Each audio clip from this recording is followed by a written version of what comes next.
Salve pessoal, quem aqui é do Projeto Fute Encontro, quem já frequentou nossas plataformas presenciais, entendeu como é que funciona o projeto. A gente chama figuras históricas do futebol, do jornalismo, da música e de outras áreas para debater futebol em espaços públicos, só que agora a gente está na caixa da internet. A gente foi bastante cobrado por isso e a gente está começando esse projeto com duas figuras que eu respeito muito, que eu gosto muito, Marcel Capretes, Adriano Dolfi. A gente vai falar sobre atualidades, que é uma coisa que a gente não fala muito no presencial, e a gente conta aí com as opiniões e a audiência de vocês. Eu queria que a gente começasse falando um pouco sobre o que aconteceu no final de semana. Capretes, VAR, Corinthians e Palmeiras, pauta que quase não foi falada nos últimos dias, né? Quase nada, né? Quase nada. Prazer estar aqui, uma honra, Fute Encontro, projeto que eu abracei também. Agora é o seguinte, né? Pra mim o Palmeiras, com seu presidente, desviou totalmente o foco. Falar que o Palmeiras perdeu por causa do lance é assim, tirar totalmente a complexidade do jogo e falar que o Palmeiras só perdeu por conta daquilo. Esquecer. Eu acho que o Corinthians mereceu. O Corinthians foi melhor. O Corinthians hoje tem um time muito mais pronto do que o Palmeiras. Joga de um jeito igual há 10 anos. O Palmeiras está sempre se construindo, se reconstruindo. Trocou no passado 3 vezes de técnico. O Roger Machado começou agora o trabalho e vai falar que perdeu por causa de um lance. Sai fora. Adriano, obrigado pela presença. Você vai ser nossa figura emblemática aqui, ilustre. Eu queria que você falasse desse 1-0, que quase não se fala sobre futebol, né? Pois é, a gente pode abordar aí muitos aspectos depois dessa derrota, né? Primeira coisa que o Marcel falou, o Palmeiras está devendo. O Palmeiras tem um elenco milionário, jogadores tarimbados, e o Roger está devendo um trabalho. Eu acho que ele ainda não conseguiu aprimorar o estilo de jogo que o torcedor espera e que os jornalistas, a crítica, estavam esperando. Segundo ponto, a declaração do presidente do Palmeiras criticando o torneio, desdenhando de um torneio do qual ele cobrou ingresso, torcedores estavam presentes, 4 milhões de renda, e ao final do jogo dizer que é um paulistinha, sendo que na mesma semana o Roger havia poupado os jogadores da Copa Libertadores, que é um torneio muito mais importante, justamente para esse clássico do fim de semana. Então a gente sabe que é importante, realmente parece choro de perdedor. E complementando essa questão sobre a polêmica, utilizaram ou não o VAR? O representante da arbitragem avisou ou não alguém que estava no campo? Primeira coisa, acho que não vai dar em nada, o jogo não será anulado. Segunda coisa, se o representante da arbitragem estava no campo, quem vai ser punido vai ser ele. Acho que Corinthians e Palmeiras, remarcação de jogo, isso tudo não vai ocorrer. E o terceiro ponto, eu acho que aí rola um pouco de hipocrisia. Porque no passado, o próprio Palmeiras teve aquela questão do Egídio no jogo lá em Chapecó, da expulsão dele. Isso não foi abordado agora, então não foi abordado naquela época, está sendo abordado agora. Então acho que tem uma série de pontos que tem que ser debatidos, discutidos. Rola um pouco de hipocrisia. Eu acho que quando é do interesse de determinado clube, aí sim vai querer se apoiar nessa discussão. Bom, a gente tem um convidado hoje, ele é do portal Trivela. Nos bastidores ele estava colocando esse estúdio aqui abaixo, falando alto, falando sobre o VAR. Felipe Lobo, Trivela. Felipe, quero que você fale sobre o VAR e de tudo isso. Corinthians 1, Palmeiras 0, que mal se fala sobre futebol. Então, acho que tem uma questão do VAR aí que essa discussão muito casuística, né? Eu acho que tem que ter o VAR, é algo que os clubes têm que trabalhar por isso. E acho até que muitos dos clubes que recusaram o VAR no debate da CBF fizeram até com alguma razão. O Palmeiras era a favor, né? O Palmeiras era a favor, mas eu até entendo a forma como a CBF fez, me parece que ela fez para ser recusado mesmo, colocado surpresa, não era uma coisa já planejada, né? Ela chegou e falou, paga a conta. Claro que acho que os clubes até podiam pagar e bancar, mas aí a gente foi ver que o custo era muito maior do que outros lugares, tem várias questões que precisam ser discutidas. E acho que de tudo isso que aconteceu com o Palmeiras, se o Palmeiras quer realmente uma mudança e não é só uma coisa desse episódio, pode agora então liderar os clubes e tentar fazer uma comissão entre os clubes para fazer um estudo de custo sobre o VAR, para o paulista, para o brasileiro, que seja, fazer um estudo em relação aos outros países, em metodologia, porque a metodologia da Espanha, que vai ser Até adotada porque já deu próxima. errado, né? Outras tentativas do VAR já... Tem várias questões do VAR. No começo da temporada na Itália deu muito problema, os clubes estavam confusos, os árbitros estavam confusos, os jogadores ficaram confusos. Agora, no final da temporada, tá tudo funcionando bem melhor, mas precisa de um teste. De repente, até bancar que o Brasileirão, uma parte dele seja feito o teste offline, que é aquele que não tem a interferência do árbitro de vídeo, mas tem um relatório sobre quais situações ele interviria no jogo. Então, quer dizer, dá para tentar fazer. Agora, fazer só agora, entrar com representação, querer anular o jogo, me parece um pouco casuísta. E além disso, eu queria que vocês falassem sobre esse excesso de... A rivalidade chegou num momento que a violência está muito latente. Eu queria que vocês falassem sobre se a imprensa também perdeu um pouco mão ou só foi culpa dos clubes e das torcidas. Pode ir, Marcelo, vamos lá. Não, a questão é muito clara. Primeiro, o Palmeiras não sabe perder e é um problema nosso do Brasil, a gente não sabe perder. Sempre tem uma desculpa, é um apagão contra a Alemanha, é o árbitro agora, é a interferência, a gente não sabe perder. E mais do que isso, não saber perder significa também não reconhecer o adversário. Então assim, eu repito e eu bato nessa tecla porque o jogo, ele mostrou que o Corinthians 2 está melhor. E para o Palmeiras, parece que é difícil aceitar isso aí. O árbitro errou na minha opinião, porque deu o pênalti, tinha que dar o pênalti para bater. Não existe interferência, não existe o VAR, então ok, deu o pênalti, bate. Só que aí o cara também pensa na carreira dele, porque o ano passado o Palmeiras e o Corinthians teve um jogador expulso errado do Corinthians, o juiz não ouviu o quarto árbitro e deu no que deu. A carreira dele praticamente acabou. Então passa isso na cabeça do árbitro, eu consigo entender. Agora, eu não consigo entender o lado do Palmeiras, que chamou de Paulistinha, falou que tem objetivos maiores. Ora, se é tão maior assim, se o Palmeiras hoje é tão rico merecidamente, né? A gestão do Palmeiras, ela é modelo, maravilhosa, espetacular. Tem um estádio, tem um patrocinador, que é mérito dele ter esse patrocinador e manter a relação, tem sócio, enfim, são várias coisas. Mas a gestão, ela não significa exatamente um time muito forte. Uma gestão administrativa e financeira não quer dizer que o time vai ser esportivamente. Tá aí o Flamengo para mostrar isso. Hein? Caso mais clássico que o Flamengo não tem, né? Não tem treinador hoje, metade de abril praticamente, e não ganhou nada ano passado, só o Carioca. Então o Palmeiras tem que admitir isso e ver o que deu errado. Por que o Lucas Lima não jogou bola? Por que o Dudu tinha no semblante claro dele, os 90 minutos do segundo jogo, o Palmeiras não ia ganhar. Tava na cara isso aí, o Dudu que não ia ganhar. O Roger Machado, para mim, escalou mal o time. Eu não colocaria o Moisés no lugar do Felipe Melo, o Thiago Santos. Então, assim, o jogo é muito complexo para falar que o Palmeiras ganhou ou perdeu por conta de um lance. Jogo complexo, mas eu queria que você falasse sobre o episódio da quase violência no estádio, que você estava falando também nos bastidores. Eu estava presente lá no Allianz Parque. Tiveram dois momentos assim que a torcida esteve muito perto de cometer algum problema mais sério, seja com jogadores, seja com a imprensa, na beira do gramado, término do jogo. Alguns torcedores xingando repórteres, inclusive mulheres ofendendo.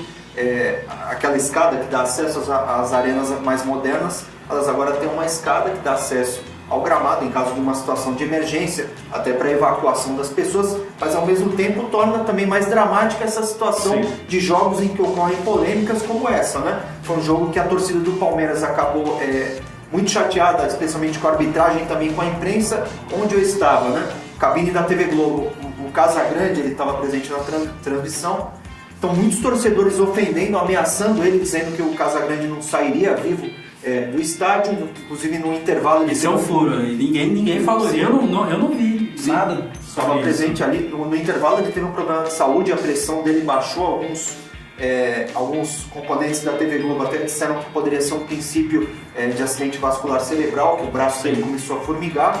O fato é que, graças a Deus, o Casagrande está bem, ele foi para o hospital, foi medicado, já está em casa, graças a Deus tudo bem com ele, mas também a gente tem que imaginar que esse tipo de declaração do Gagliotti ao final do jogo, de Paulistinha, campeonato manchado, culpa da arbitragem, colocar toda a responsabilidade na arbitragem, pode causar alguma situação mais dramática no estádio, seja para a arbitragem, seja também para a imprensa. Por que o Palmeiras não se preparou para receber a imprensa adequadamente, isolando o setor dos profissionais que estão ali trabalhando? E ao término do jogo, a declaração dele, curiosamente, talvez tenha eclodido uma pressão, uma situação em que os torcedores revoltados, ouvindo talvez a declaração dele, depredaram a estação Barra Funda do metrô, revoltados com a arbitragem, depredaram lá a sede da Federação Paulista de Futebol. Então nós jornalistas, talvez existam programas que jornalismo que também tem humor, que talvez também deixem exacerbada essa questão da rivalidade e tudo, mas os dirigentes têm que também ter essa responsabilidade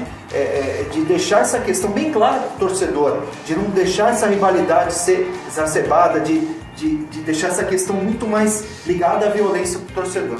Felipe, sobre a violência e essa falta de mão que nós tivemos nesses últimos dias. Isso, acho que a gente estava falando antes, tem um pouco a ver, tem a situação do país que é tensa, né? A gente viu jornalistas, dia do jornalista no sábado, dia 7, jornalistas cobrindo manifestação lá na frente do sindicato e foram agredidos também, enfim. Existe um clima, não só no futebol, de contra a imprensa. Às vezes não é contra eu, contra você, não é contra nenhum de nós especificamente, né? Assim, mas existe uma coisa assim de a Band falou alguma coisa. Então o repórter da Band, não importa quem ele seja, o que ele fez, o que ele pensa. Ele é o representante da empresa, então ele é hostilizado. Eu acho que esse clima, os dirigentes principalmente, eu diria até os jogadores, mas principalmente os dirigentes, que é quem tem que ter a racionalidade, a gestão, precisa tentar amenizar isso. Esses episódios, por exemplo, para ficar numa comparação com a na Trivela, a gente fala muito de futebol internacional. O episódio da chegada do Manchester City, que teve pedrada no ônibus, uma das coisas, o técnico, uma das primeiras coisas que ele fez na coletiva foi falar que isso é um absurdo, são animais, não pode fazer isso. Então, assim, os clubes têm que agir em favor disso, e aí, dos jogadores, os técnicos, os dirigentes, tem que tentar amenizar isso, porque se você incentiva ou se você é omisso, você no fim incentiva esse tipo de comportamento, né? Porque no fim fica uma coisa meio assim, o Palmeiras, nesse caso é conveniente pro Palmeiras, porque o Palmeiras perdeu o jogo, né? Foi prejudicado. E teve uma decisão que foi, me parece, irregular, né? Do ponto de vista de arbitragem, e aí você cria esse clima que às vezes não vai acabar prejudicando você mesmo em algum momento, né? Porque no fim a gente tem que preservar, e isso é difícil de os dirigentes perceberem, que o futebol e os jogos é um espetáculo de todos, né? Não é do Palmeiras, não é do Corinthians, não é do Figueirense, não é do Atlético Mineiro. Por isso que fora de campo não pode ser adversário, né? Tem que estar junto. Isso parece um discurso meio poliano, né? Não, somos amigos. Não é bem isso, é uma questão de... É negócio mesmo, isso daqui é um negócio. Sim. Quando você detona o negócio, é problema. Bom, a gente já falou sobre futebol na primeira parte, agora a gente vai falar sobre a pauta principal, que é a vida, né? A vida dessas celebridades aqui, que estão aqui no Fute Encontro na Caixa. Cada um de nós separou uma pauta para colocar o Felipe na parede. Eu vou começar com Tinder. Eu já usei Tinder, acho que uma semana. Deu ruim porque não tive quase nenhum like. É uma bosta, o Tinder não funciona. É uma propaganda enganosa. Felipe, eu queria que você falasse sobre Tinder, se você já usou, como é que você lida com isso? Já usei várias vezes. Sempre entre namoros, fica aí, né?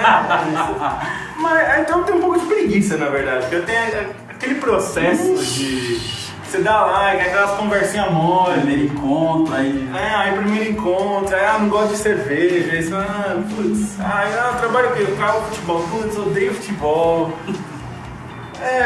Eu tenho um pouco de preguiça, então eu acho que eu não tenho muita paciência pra lidar com o Tinder. Né? Gostei. Mas é por pura preguiça. Gostei. Já quem nunca, né? Acho que utilizou, né? Os seus casados aqui, né? Mas já tive a minha fase solteira também, utilizei. Mas eu concordo com o Felipe, eu acho que hoje em dia eu tô com uma preguiça danada dessas coisas. Esse processo de conhecer, e essas mensagens, e troca mensagem, e marca, e sabe, realmente uma preguiça. Então eu tô começando a voltar o método raiz, viu? Deixa o método raiz, que esse aí tá ficando um pouco Nutella, viu, Marcelo? Qual que é a sua pauta, Adriano? A minha? Você vai levantar aí. Cerveja versus vinho. Essa é moleza, é cerveja sempre. Por quê? Eu gosto mais de cerveja. Vinho tem uma coisa mais... Não, vinho, pra dizer que eu gosto de vinho, mas vinho combina com comer, por exemplo. Cerveja não dá. Cerveja só combina com aquelas coisas mais pesadas. Eu não como. Cerveja, se você vai comer comida, arroz, feijão com cerveja, você tipo... Então vinho dá pra... Eu não sei fazer aquelas coisas de harmonização, não manjo nada disso aí, mas quem manja sabe fazer essas coisas. Com vinho dá. Mas você sabe que A gente tem um personagem aqui que manja. Manja de vinho? Ó, carne com vinho Malbec argentino já era. Fechou. Não dá pra comer bem. Agora com cerveja tem o gosto de tudo, né? Então tem que ser cerveja, só cerveja. Qual a sua pauta, Caprese? Ó, a minha é tranquila, não vou colocar em furada igual a sua aí não. Ó, café ou chá? Jornalista, velho. Eu acho que não dá pra... tem que ser café sempre. Aliás, eu diria que eu quase não sou uma pessoa antes de tomar o café. Tem que acordar, tomar o café. Assim, bom dia. Tá, agora. Bom dia. Muda, né? Tem o expresso e tem o de máquina, não é isso? Então, isso? eu gosto. Eu sou do boteco, Eu gosto que de vem do expresso. copo americano. Eu gosto de expresso, mas de manhã em casa eu não tenho máquina, nada, é só o café coado, normal. Tá. Mas entre os dois tem que fazer com espuminha e tal. Não, espuminha não, mas eu gosto do expresso, eu acho mais forte, né? Mas eu gosto dos dois. Sim. Em casa eu só tomo café coado mesmo. Que essas cápsulas aí também diz que ruim pra caramba. Eu prefiro café, não vou entrar nessa briga aí, né? Melhor fazer o tradicional. Bom, nós apaixonados por futebol, claro que em algum momento de nossas vidas jogamos isso aqui, ó, futebol de botão. Isso aqui me remete à minha infância, isso aqui me remete a quando eu era um garotinho ali que jogava sozinho, eu contra eu mesmo e eu ganhava. Cara, muito louco isso aqui, narrava o jogo, minha paixão pelo rádio veio muito disso, com as figurinhas. Adriano, fala aí, cara, isso aqui marcou a gente, né? Isso aqui marcou muito, cara. A gente fazia os campeonatos no Estrelão, em casa, chamava os amigos, botava pipoca no micro-ondas, hein? Muito louco. Tudo Saudade, né? Tinha 4 times. Quatro times. Tinha Quais 4 eram? grandes. Tinha Palmeiras, São Paulo, Santos e Corinthians. Foi E falta, tinha né? E tinha um da seleção brasileira. Aí sim, hein, pô, os caras estão jogando aqui, ó, Marcião e Felipe. Deixa eu falar, eu queria que vocês lembram algum momento na infância que foi notória a questão do botão pra vocês? Cara, eu lembro de jogar sozinho, de verdade. Eu jogava mesmo. sozinho também. Jogava sozinho, cara, porque assim, eu tenho 2 irmãs que Vai fazer barreira, Felipe? E, eu me lembro de jogar sozinho, narrar, assim, os jogos, e tocou pra um, pra outro, posicionar o goleiro. Eu jogava sozinho, né? Eu jogava sozinho também, eu fazia os campeonatos, Copa do Mundo, aí eu simulava os meus botões como sendo Alemanha, Brasil, fazia a Copa do Mundo e ficava jogando sozinho. Meu irmão era mais velho, então ele não curtia botão, a gente ficava jogando sozinho também. Eu não sei se a molecada de hoje joga igual a gente jogava 20, 25 anos atrás, mas eu vou incentivar meu filho a jogar isso aqui. Eu não tinha uma mesa tão fera que nem essa. Essa né? mesa é sensacional, Pô, né? essa mesa aqui é muito louca, né? As linhas e tal. A minha era mais modesta ali. Mas ó, eu vou incentivar meu menino a jogar também, viu? É legal pra caramba. Eu gosto de botão. Então, tem uma coisa também que marcou a minha época, por exemplo, na década de 90, que foi os jogos eletrônicos, né? Que além do jogo de botão que estava em foco, teve o Super Nintendo com o Superstar Soccer, que acho que todo mundo jogou aqui, e o Brasfoot, que eu não sei, L-Foot, começou com o L-Foot, depois o Brasfoot, que era um jogo de manager, que você era o técnico, e eles simulavam um jogo e tal. Vocês chegaram a jogar o L-Foot ou o Brasfoot, o Superstar Soccer? Eu jogava no Mega Drive, o FIFA, que tinha a dupla de ataque, me ajudem aí, era o Rico Salamari e o Janko Tiano. O primeiro FIFA é maravilhoso. Mega Drive, mas assim, ó, 94 isso aí, 95. Vou chutar, hein? Rico Salamari e Janko Tiano, essa dupla aí marcou minha infância. Não, legal era na edição seguinte, o FIFA 95, tinha os clubes, né? Os clubes. Só que ainda não tinha as Não tinha licenças. nome. Então era os jogos, o Janko tinha, né? Era legal saber de onde eram os jogadores da seleção, né? Então tinha o goleiro reserva de São Paulo. E falando de videogame, tem um vídeo no YouTube que fala sobre a carreira do Alejo, o cara do sua camiseta. Ele fez mais de 5.000 gols, assim, ele o FIFA ele é muito bom, mas acho que o Super NES ele foi mais emblemático, né? Ele conseguiu mais destaque. Você lembra do Superstar Soccer do NES? Cara, de verdade, eu jogava só o Cadê o Mega, NES? né? Produção, cadê o Eu NES? jogava só o Mega Drive. Eu jogo até hoje Pro Evolution, eu comprei, o último foi em 2016. Eu jogo quase sempre, que dá, eu tô já no ano 2040, velho. Eu peguei o modo carreira, Nossa eu vou Senhora. jogando, hoje eu sou técnico do Flamengo e da seleção do Só Paraguai. pra quem não conhece ou quer relembrar, estamos aqui com a fita do Campeonato Brasileiro, que é pirateada. Na época era mais barata, né? Era mais barato. Super NES aqui, o modelo original. Campeonato Brasileiro, quem nunca, hein? Falando em Campeonato Brasileiro, prognósticos aí para o ano de 2018. Eu para mim, os favoritos Flamengo e Palmeiras. De novo? De novo. Ganharam ano De novo. passado? De novo. É muito difícil. Esse ano vai ter a parada da Copa, que muda bastante, né? Um mês treinando, se preparando. Aliás, os times usam muito pra demitir o técnico que tá meia boca. E muda muito o jogador, né? Que no Brasil ainda com esse calendário, a Europa vem no meio do ano e acaba com vários times. Hoje nem tanto como era antigamente, mas alguns jogadores saem, outros chegam também.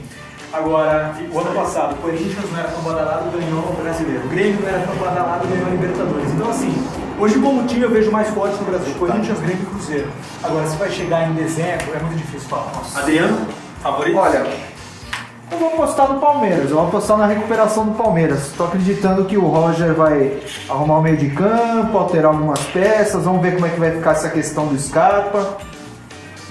Vou apostar também no Grêmio, que acho que o Grêmio é a equipe que está jogando melhor futebol no Brasil atualmente. Eu acho que o Grêmio de futebol é o melhor, e acho que a questão do Grêmio, pelo tamanho do elenco, eu acho que vai ser quão longe ele vai nas competições mata-mata.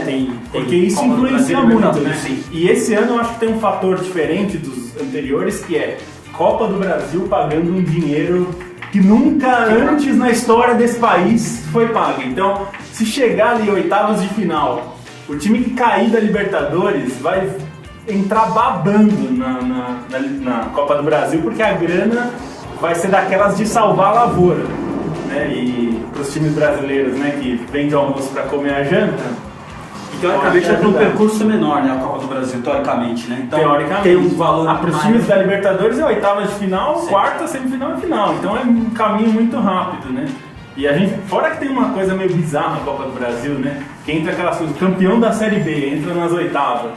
Aí você tem campeão da Copa Verde, entra nas oitavas. Tem coisas que são vários times que começam e agora a gente vai disputar 5 vagas para depois entrarem todos os outros da Libertadores e Copa Bom, Verde. a gente vai encerrando por aqui. Felipe, eu queria que você falasse um pouco do Trivela, divulgar aí o Trivela, para quem não conhece. Bom, o Trivela, um portal já está há 20 anos aí no ar, desde 98, então vamos aí para mais um ano, mais uma Copa. A gente começou falando só de futebol internacional, hoje a gente já fala de tudo que é futebol, de cultura de livro, de games, a gente fala, fizemos especial já sobre International Superstar Soccer, então para quem não conhece ainda, trivela.com, tem um monte de coisa lá, dessa cornetada também que faz parte.